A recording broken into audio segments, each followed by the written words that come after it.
it's a perfect storm, you know? And so I think the more we can learn about it, the more we start to unravel that, and we can really say, this isn't like a character flaw that maybe I have anxiety. You're listening to In Your Pants with Dr. Susie G, the physiotherapist for your private, helping you get in the know, down the low. Hi everyone, Dr. Susie G here, and welcome to another In Your Pants podcast. Thanks so much for being here today. So today's show on tap is hypermobility spectrum disorders, and particularly talking about Ehlers-Danlos syndrome and the difference in the varying different types of hypermobility disorders that there are. We dive into the complexities of hypermobility disorders, the diagnostic criteria, the symptomology, and also the differences between female and male bodies that might present themselves differently with hypermobile disorders, and why early diagnosis is really important to differentiate from other potential collagen-related disorders. We also dive into the impact that hypermobility disorders have on the urogenital and urogynecological systems and how the pelvic floor is impacted. So, to help me unpack this very big topic, I have special guest Libby Hinsley. Libby Hinsley is a doctor of physical therapy and a certified yoga therapist specializing in the treatment of chronic pain, hypermobility disorders, and yoga-related injuries. She has taught yoga since 2005 and has trained yoga teachers for over a decade. Her new book, Yoga for Bendy People, Optimizing the Benefits of Yoga for Hypermobility, explores how people with joint hypermobility can avoid injury and instead use tools of yoga to support their thriving. The book is for all yoga teachers as well as bendy practitioners. Libby is also the co-founder of Anatomy Bites, a monthly membership for yoga teachers who want to learn anatomy in a fun, supportive, and highly relevant way. So without further ado, here's the show. Hope you enjoy it. Hi, Libby. Thank you so much for being on the show today. Hi, thanks for having me. This is exciting because I have had so many inquiries about hypermobility disorders or conditions regarding the pelvic floor, and I was thinking to myself, who can I get on the show to talk about this? And my local colleague and friend Libby, of course, you came to mind. So Yay. I'm so happy again that you're here, and then we can talk about hypermobility issues and how bendy people can live well even with hypermobility issues. So let's first start to unpack what are hypermobility issues, and in particular, there's one subset of that, from my understanding, of being named Ehlers-Danlos syndrome. Can you unpack that a little bit for us and what that means? Yes, so it's kind of confusing. Hypermobility as a term isn't pathological. It describes joints that move more than is normal to move, in normal ranges of motion. There are a lot of reasons that could be the case. But for a lot of people who have global generalized joint hypermobility, it's the result of a genetic difference in their collagen, either in the structure of the collagen or even the cellular function of cells that make collagen. And that is when it becomes symptomatic for a lot of people. And so symptomatic hypermobility, we could call a hypermobility syndrome. Now, there are a lot of different conditions that have hypermobility as a feature, but the Ehlers-Danlos syndromes is the most common one and one of the most common. And there's a big group of 14 different subtypes of Ehlers-Danlos syndrome. Now, what's complicated about that is most of them are rare or even ultra rare. And most of them have a blood test, like a genetic molecular marker you can test for. But there's one type that does not have that yet, and that is the most common type, and that's the hypermobile type. which the name itself is kind of like, hypermobile type. They all are hypermobile, but the hypermobile type is the most common type, and it's the least well understood, unfortunately. And it's the one that is the least well diagnosed because it doesn't have a blood test. It is currently diagnosed by a clinical checklist of symptoms, signs and symptoms.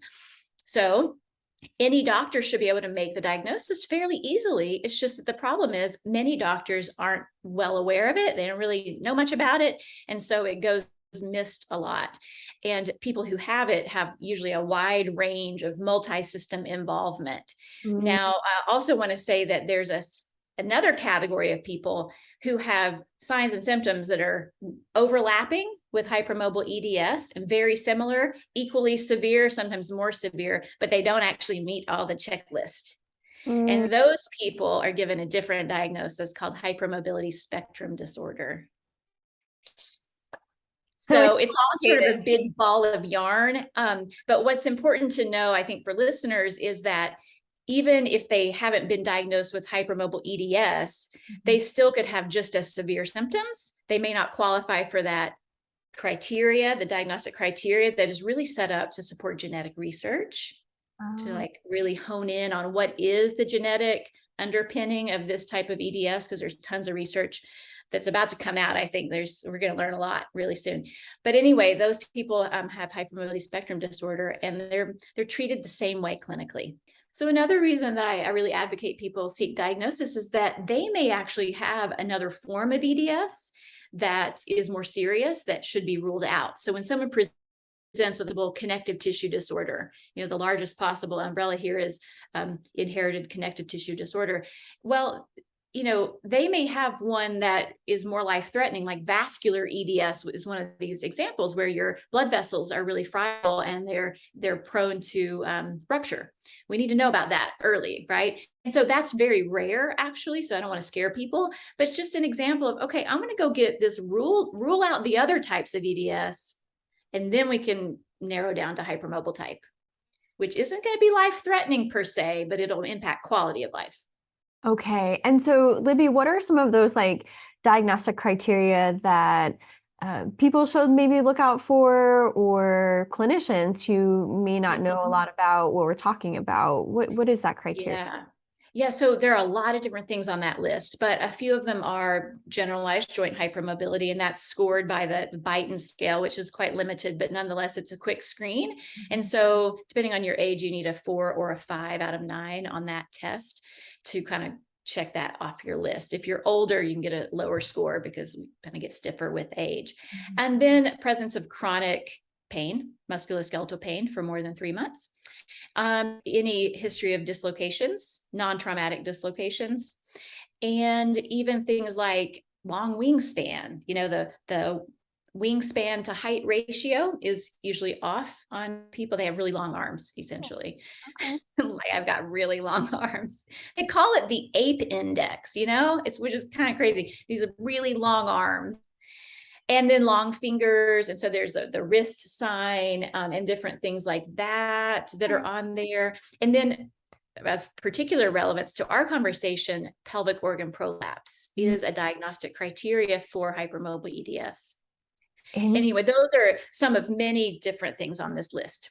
Right. I got you. Okay. And then you did mention the biomarker blood test that is done for a lot, except for the most common one. Okay.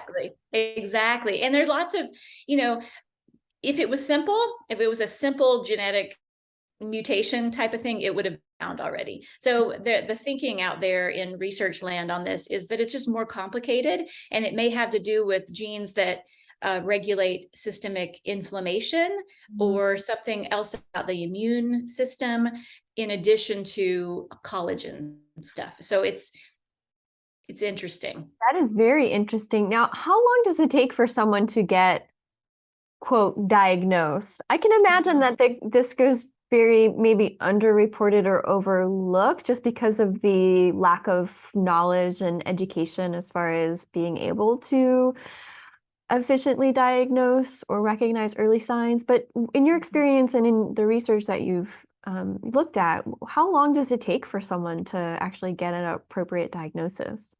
The average time to diagnosis is 10 years. Wow. That's a Yeah. time. That's Yeah. And I mean, for me, I got diagnosed when I was 42 or 43. That's just a few years ago. And I've had symptoms. I mean, I'm a classic case and I've had symptoms for my entire life, especially in my entire adult life. Things sort of went downhill in my 20s, but that's really common for people because it's hard to know what's normal and what other human bodies are experiencing. And then there are these vague clusters of symptoms that they don't fit in any specific medical specialty. So they don't make sense in our specialty model of medical care. They are multi-system. So people often have all the musculoskeletal issues, but they also often have anxiety, and other neurodevelopmental differences even are way overrepresented in this population. Mast cell activation is a really common one, mast cell activation disorder, which can in turn lead to some pelvic floor issues. But, that's a piece that is, often causes all kinds of symptoms. And then there's dysautonomia, like POTS, postural orthostatic tachycardia syndrome. So people are having cardiac symptoms, they're having mental health issues, digestive issues, IBS type stuff, leaky gut, delayed gastric emptying. So this sort of covers a lot of specialties. Okay. And so you kind of just listed a lot of symptoms that one might experience, but I can imagine that everyone's experience and cluster of symptoms might present differently. So I guess what I'm getting at is, could you still have, hypermobile tendencies, but yet not have really any symptomology, or is that not what you're seeing in the research and literature? You definitely can. And that makes it really tricky to understand. And, as far as diagnosis goes, because everyone does present really differently. And sometimes people have, maybe just the musculoskeletal symptoms, but then they go through something like a big hormonal change. Maybe it's menopause, maybe it's pregnancy. And then everything just blows up. And it's really common for people to have their symptoms magnified after pregnancy. And that was the case for me too. Okay. Yeah. That would make sense because so many changes, well, hormones are part of the tissues, or hormones live in the tissues of the vulvovaginal urogynecological area, and those changes, they make a difference. And if there's already a predisposition, like you're saying, then that can tip the scale. It can. And, other things just like going through any kind of trauma, surgical trauma, life trauma, viral exposure, things like that can kind of flip a switch. So in a way, this often shares some characteristics of an autoimmune type of presentation because of that. It's not pure mechanics. It's just more complex than that. But again, not super well understood about what the mechanism really is underneath it. Right. I feel like that is with so many things in the medical field, right? Like a mechanism unknown, like when you're reading literature, which it doesn't really feel grounding in some aspects. There's so much uncertainty. I know humans are so complex, and they're so variable, and things really do show up in these unique ways. And I've heard a lot of people say, well, I have hypermobility and, I've got anxiety. Anxiety is like one of the most common pieces because there's some actual brain differences in hypermobile people that predispose them to having some mental health challenges. In particular, just increased sympathetic arousal, which looks like anxiety. And high heart rate and all this kind of stuff.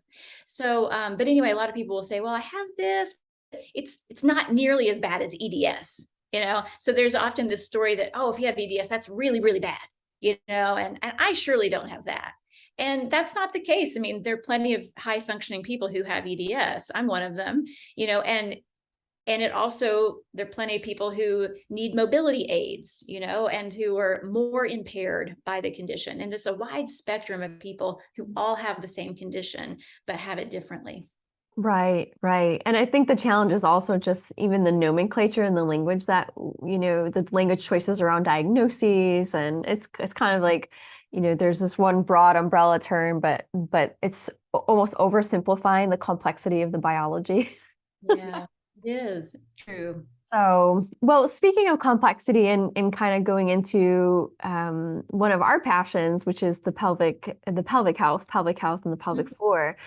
In your experience and in the literature, how does hypermobility issues or disorders impact the urogenital system in both men and women, if there's a difference at all? And what are some of those things that some people may experience more of when compared to someone who doesn't have hypermobile conditions? Yeah. So there's so many things to say about this because, the pelvis is made up of all these things that are made up out of collagen. It's just really, our whole body is. That's why these conditions affect the entire body, every system. So in the pelvis, well, let's talk about female bodies, and then we'll talk about male bodies. And actually, let me just start by saying this hypermobile EDS is thought to be autosomal dominant as far as its genetics. So because of that just means one parent needs to pass it on. And from like a purely genetic statistical standpoint, male bodies and female bodies should have the same prevalence of this condition. But what we find is that it seems to be more prevalent among female-bodied people. And that may be because they have sort of this extra hormonal overlay that perhaps exposes the symptoms more readily. I'm not sure. I don't know how to explain that. But usually in the research, it'll show up to be about like 70% female, 30% male, or 60-40. So it's skewed, but I'm not sure that's accurate. And again, I think over the next even 5 years, we'll learn a ton more. But regardless of what kind of pelvis you have, you're likely to have impacts in your pelvis if you have a hypermobility syndrome. And the big ones are pelvic organ prolapse and incontinence. Of all urinary, fecal incontinence, all the things. It's sort of like the theme with the collagen difference is that the collagen that makes up a lot of connective tissue and even blood vessel linings and all that, gut lining, is floppier. It's like it's got more laxity, which means it just sort of like, I usually say like there's a theme of just sag. Things are just going to sag. And if you think about inside your body, inside the pelvis, everything's just like sagging because it doesn't have the background level of just passive support that the pelvis, the organs of the pelvis just want to have. If you have a vagina, the vaginal vault, the tissues are just not as taut. They're going to be more saggy. They're going to be more likely to allow the rectum or the bladder to prolapse into it. Things like that. And even if you don't have a vagina, the organs are going to be sagging on the inside. And certainly you might have more of a rectal kind of herniation type of situation. Okay. That clarifies a lot as far as, sometimes when we think of prolapse, we're always associating that with female bodies, but that can also be, be the case for someone who has male parts as well. Exactly. It just isn't going to look quite the same, but we may have some kind of changes in function due to some internal sag. Internal sag is less external sag, but more internal sag. And then if you think about the tissues themselves, like in the anus and rectum, in the vagina, they're more prone to tearing. So we have more prevalence of like anal fissures, hemorrhoids, even and vaginal tearing and bleeding after intercourse and things like that. Now, those are kind of some saggy symptoms. We also have a lot of global muscle hypertonicity, or like muscle tension, or we could call it chronic muscle contraction. And so that's also going to show up in the pelvic floor muscles. It comes in as compensation for all the saggy passive tissues. Saggy passive structures equal compensating active structures. So one of the kind of counterintuitive pieces with hypermobility is, here's a floppy, bendy person whose muscles are so tight and painful all the time. They're just like this. And so you translate that to the pelvic floor, you get a higher incidence of pelvic pain. Vulvodynia is really common, vulva pain, pain with intercourse, things like that. So then from a pelvic, if we put our pelvic hats on, from a pelvic perspective, then what when you're working with someone who has hypermobility disorder, and I know this is certainly individualized to the person, certainly there's no one size that fits all, but it sounds to me like maybe not emphasizing the contraction or the emphasizing the tension, but it sounds like we might be wanting to focus on something else instead. Am I on the right track? Yes, at least do both at the same time. It's sort of like two sides of the same coin. And this is the case whether we're talking about pelvic floor muscle tension or just, crazy upper traps or wherever it shows up in the body, is that the reason there's tension is because there's lack of stability and lack of functional strength. And in the bendy person, that's going to be a given. We're always going to have to work on muscular strength, muscular endurance, because we always need more.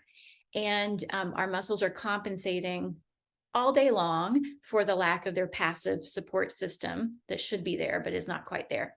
And so they're tired and they get they're just trying to do their job. So they'll go into more spasmy kind of stuff and just chronic contraction trigger points, things like that can be pain generating.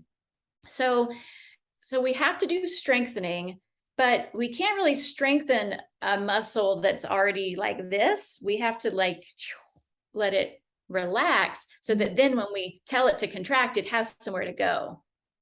That totally makes sense.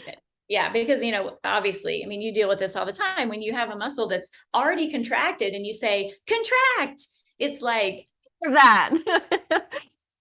I'm already doing that. I don't have anywhere else to go. So often we got to start with unwinding some of that tension at the same time while we're trying to build a foundation of functional strength underneath it. Yeah, that makes sense on that term, functional strength.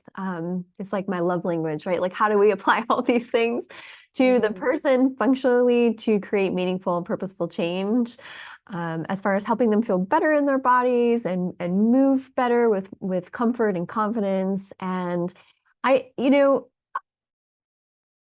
could almost imagine that hearing, and you mentioned this in the beginning of our conversation of like how, hypermobile and syndrome and, the language around, how we use to describe kind of what our bodies are doing might actually, I feel like some of them are really scary, and then that makes me think about, well, if motor output or how our muscles behave is really also based on what the brain is doing as far as, if we're feeling comfortable and confident and, that we can cope and manage and handle this and have sense of, resiliency, physically and mentally. But then the all the fear, for lack of a better word, fear mongering that's out there about our bodies and our movements and things like that. Like, I can only imagine how that then impacts the motor output. With that, what we're talking about, that excessive tensioning and overactivity and overprotection. I don't know if you have any comments about that, about the fear and the just the internal threats that somebody might be going through, knowing that they have this diagnosis, or that that there's something wrong with their bodies. Yes. In inverted quotes. For sure. It's such a tricky topic, diagnosis in general, because so many people don't want a label. They don't want to be put in a box. But I am a huge advocate for diagnosis of EDS, because the more people that are diagnosed, the more people technically have it. And then doctors have to learn about it, and then they can't miss it so easily. So it's like a public service. It's a public health service to get diagnosed, just to educate your doctors. But the other thing is, it's understanding. When I got diagnosed, oh my God, my whole life it makes sense now. Everything about it makes sense. And it isn't scary. My pain isn't scary anymore because I understand why it's there. It's like if people don't understand why their muscles are going like crazy and they're so in so much pain, then it is scary. And then we're stuck. And then we've got stories and narratives about it, and a lot of self-limiting kind of stuff going on. But once we can understand why it's there, we can learn about it and be like, oh, this isn't scary. I have a different body. Like I have a different physiology. I have a different nervous system. I've got different tissues. That's all it is. And it requires a little extra TLC. And now that I know, I feel better because I can just like do the TLC. And some days I don't like it because it's tiring. And, some days I get discouraged, but it's very freeing, I think. And I hear that from a lot of other people too.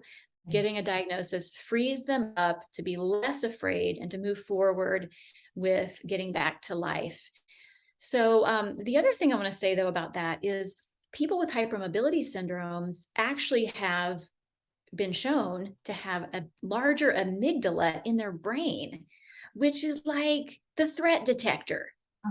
It's like the part of the brain that is really involved with looking around and sensing threat and making sure we're safe. And so it is overactive and larger. So it's more real estate for threat detection. And these people certainly tend to show a stronger post-traumatic response and tend to sense threat everywhere. Mm-hmm. And so that is part of the condition too that we're dealing with. And that also is part of what leads to all this muscle contraction, because sympathetic arousal equals like that. So it's like, it's a perfect storm, And so I think the more we can learn about it, the more we start to unravel that, and we can really say, this isn't like a character flaw that maybe I have anxiety or am kind of fearful or something. It's actually my physiology. And now I can work with that and teach my physiology to do things a little differently. I love that. It's autonomy, self-agency, and having autonomy and independence. And like, okay, the more I understand about my body and how it works, the more empowered I am to do the things that I love and continue to participate in activities in a meaningful way. And I also heard in what you just said, as far as the mental health component of, I guess how important, for me, I'm a little biased, but the psychological component, the mental health component, and the support that I think it sounds like it's very imperative to have support around those parts of health as well. I think it's imperative. It's not going to be like universally present, but it is one of the most common kind of comorbid conditions. Would be anxiety is the big one. I think some research shows that 70% of people with hypermobility have anxiety or panic disorder. So it's really, really prevalent. And it's helpful to understand that certainly there may be some psychological components to that, but so much of it is simply this different physiology.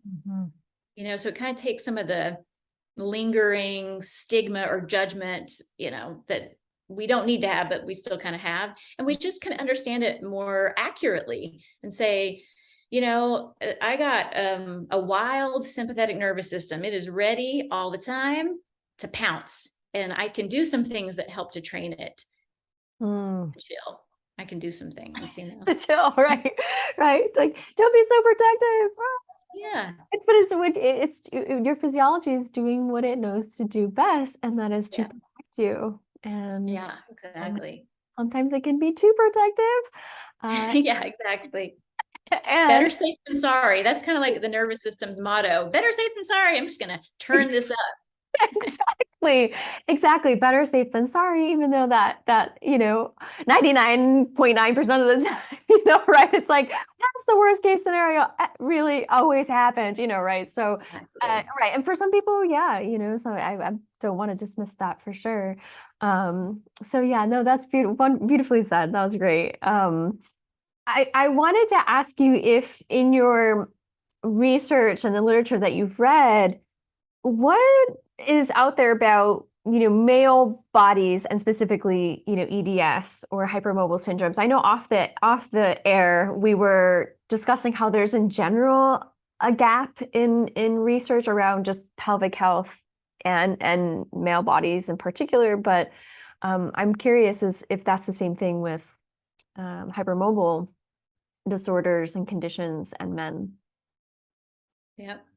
I'd say there's just a huge gap. There's almost nothing out there about male specific EDS experiences. I mean, I found, a couple literally case reports, I mean, there's so little research that really separates out what's the experience of a male-bodied person who has EDS or hypermobility syndrome versus a female-bodied person, and it just doesn't exist. But we know there are plenty of male-bodied people who have EDS, and it's always going to look the same, but they're going to likely struggle with maybe joint dislocations or subluxations, easy bruising, some skin differences.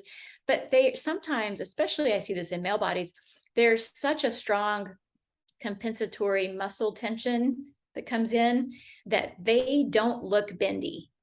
You don't see them moving around and think, whoa, they're a bendy person. Now, some you do. I've certainly seen plenty of men who appear bendy, but plenty also don't, because especially their hamstrings are just like, so they call it like this, there's this retraction of the hamstrings that they call it in the research. And there are even some researchers who argue we shouldn't even use a forward fold as a screen for hypermobility, because this hamstring crazy tension is so common that it masks it. You can't see what's going on.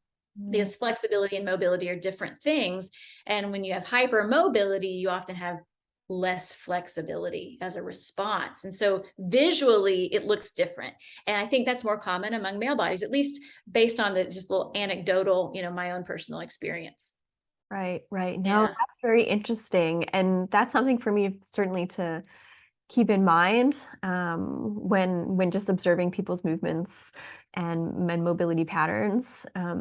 Yeah, you want to look at the passive range of motion. It will tell you so much more. You might see someone that can barely, reach toward the floor, but then you get them on the table and you're like, whoa, this is just like really floppy, It doesn't always show up. It's hiding in there a lot. But, some of the case studies on men in particular with EDS, let's see, I was just looking some of this up, like literally, maybe there were 4 case studies or something like that, but some of them had, testicular torsion, and low sex hormones. But again, it's impossible to say, is that related to the EDS or is that just random, right? Right, this person happens to have EDS and they happen to have this other thing. There's really no way to know about that. So. Right. No. Well, thank you. So appreciate you try the attempt of researching around men and checking that out, because I mean, I'm not surprised, to be honest, because that's my experience with other pieces of topics, like pelvic pain, for example, being one of them, and sexual motivation and drive, desire. So yeah, there's a huge gap. No. I'd say, I mean, what I would expect would be similar things to a female body that show up a little differently in a male body. I would expect muscle tension and pain across. So what I'd expect across the board. And I would expect fatigue, which may impact kind of sex drive and things like that. Absolutely. And just like interpersonal fatigue and all the different ramifications of that. Chronic fatigue and even fibromyalgia is really common in this population. There's some research that shows 80% of people who have hypermobility, sorry, let me say that again differently. 80% of people who have fibromyalgia also have hypermobility. That is an interesting figure. Wow. Isn't it? That's what some research shows. That's like the highest number that I've seen in the research. And to some that even think fibromyalgia may be a misdiagnosis, and maybe what people have is actually a hypermobility syndrome. So yeah, who knows? It's murky, but I would expect that in male bodies, the pain, the pelvic pain issues. Right. And the anxiety, the feelings of anxiety and all of that still applies.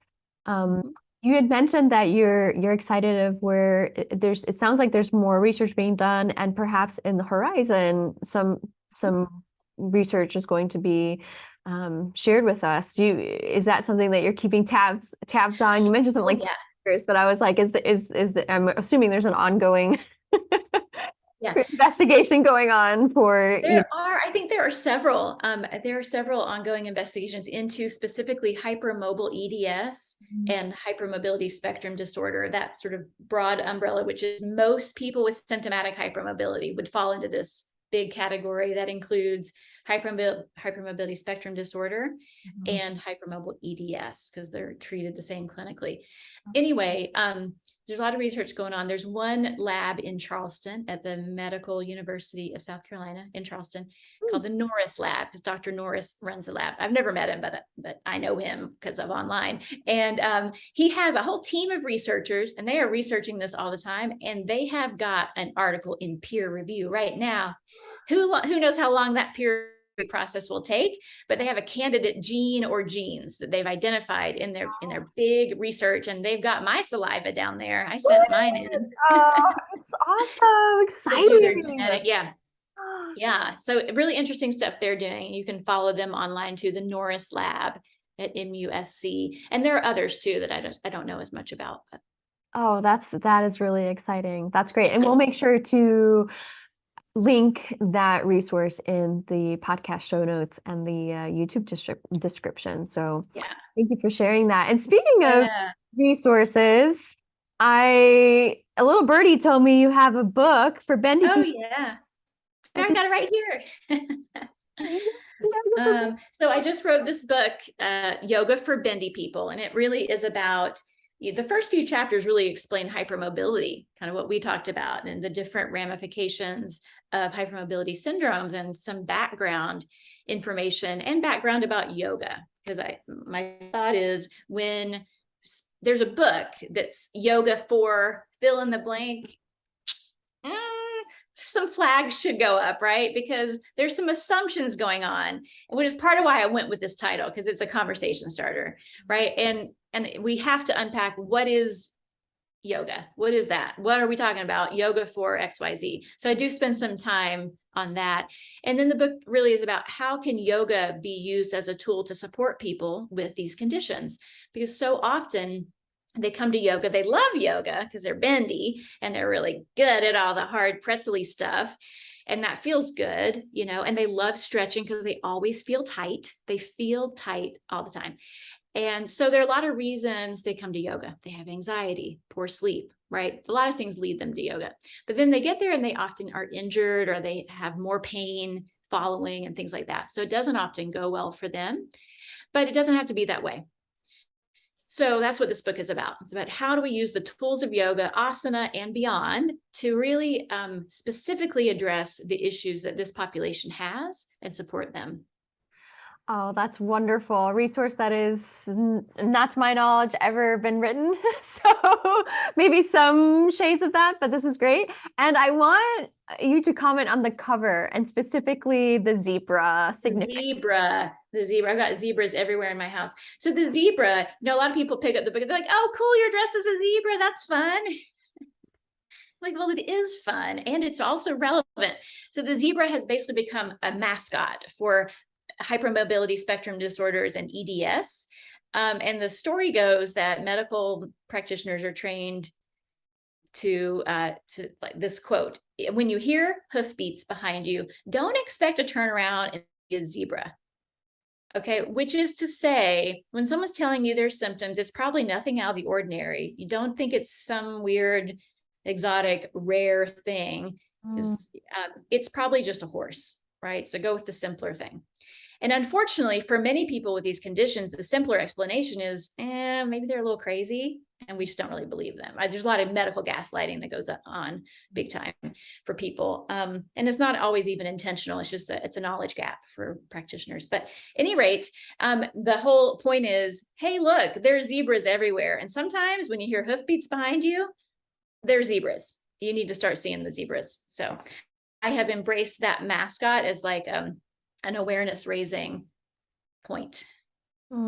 Thank you so much. That is pretty significant, and also just a really great reminder for me as a practitioner to not just always go to the default that might be running in the background, but really listen, observe, and think outside of the traditional box, so to speak. Yes. And it's so hard to do that as a practitioner because we do get in habits of thinking and habits of kind of pattern recognition, right? And it can be really hard to have sort of that little beginner's mindset at every time. But in pelvic health world, and really in rheumatology and psychiatry, in so many different specialties, people should be thinking about these conditions because the comorbidities, I mean, the pelvic health issues, we can almost guarantee they're going to show up at some point, right? The kind of joint pain, like the digestive stuff, the cardiac stuff, these things are going to show up and they need to be on people's radars. So. Right, exactly.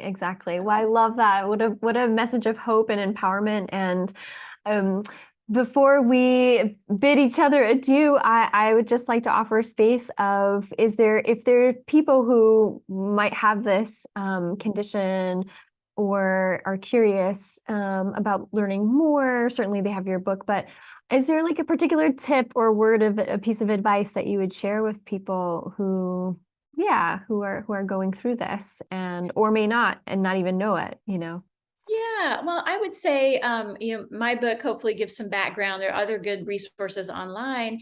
And the main thing is if your doctor, through no real fault of their own necessarily, but if they're not responsive to your needs and to your concerns, just get a different one and keep looking until you find one that believes you, that takes you seriously. I mean, it's okay if you like them personally as a pal, but get a different doctor, and keep looking for those practitioners. And all you really need is to find one that's willing to learn. That's willing to learn about what you have and help you. And they're out there for sure. Plenty of people want to learn about this. And if you are experiencing the pelvic issues, you're not alone. This is like almost to be expected. And go find yourself a pelvic PT like Susie. And like Libby. So thank you, Libby. Thank you. No, that was beautiful advice and well said. So thank you so much for sharing that and for sharing your experiences with us and your knowledge and your wisdom. So Libby, if listeners and viewers wanted to connect with you, how can they find you? They can find me at my website, libbyhinsley.com. And I'm also mostly on Instagram as far as social media goes, Libby Hinsley PT. Those are the best ways to keep up with what's going on. I will say I'm going to be launching a whole online studio later this year called the Hypermobility Hub. And it's going to offer several live online classes specifically for bendy people. There'll be yoga, some basic strength training, and also some nervous system regulation kind of techniques. So you can look for that. Wonderful, Libby. And again, we'll make sure to include links to all of Libby's resources and contacts in the podcast show notes and also in the YouTube description below. Well, Libby, thank you so much again for being on the show. I have learned so much from you, and I'm sure our viewers and listeners have as well. Thank you. Well, thank you so much for having me. Thanks for all that you do. And to all of you out there, thank you so much for watching and listening. As always, in loving wellness for your pelvis, this is Dr. Susie. Until next time, bye. Thanks for listening to today's episode. Be sure to head on over to drsuzyg.com where you can get more information, show notes, and related articles on today's topic. Also, if you like what you're hearing, head on over to iTunes, subscribe to the podcast, and leave us a rating and review. We'd love to hear feedback. Thanks again.